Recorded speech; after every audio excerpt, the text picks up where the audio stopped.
किती वर्ष झाले डोंबिवलीमध्ये राहते आणि जेव्हापासून डोंबिवलीमध्ये आहात तेव्हापासूनच्या पक्षात त्या रोडवर 49 वर्ष झाले. हा, पण चांगल्या तरीकेने आम्हाला काय एकदम सहायता वगैरे सर्व आम्हाला काय काय विविध प्रोग्राम पण बघायला मिळतात. बरोबर. काय काय वेळा आम्हाला सर्व मिनिस्टर आले तर ते पण बघायला मिळते.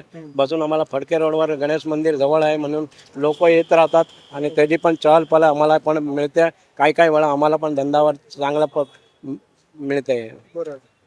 मला ते अजून एक विचारायला आवडेल कारण की नाही कसं असतं भारतीय जनता पार्टी प्रत्येक कुटुंबासाठी असेल प्रत्येक दुकानदारासाठी असेल झटत आहेत कामं करत आहेत पण काही काही मनामध्ये ना तुमच्या सुद्धा वाटते की आम्हाला हे सुद्धा मिळालं तर अजून चांगलं होईल किंवा या गोष्टी सुद्धा झाल्या पाहिजेत तर त्या कोणत्या गोष्टी असतील का? ते करतात दरवेळी काही ना काही करत राहतात. ते पण आपल्याला सपोर्ट करतात. आमचे साहेब पण आहेत ते राहुल दामले ते पण आमच्या BJPचेच आहेत.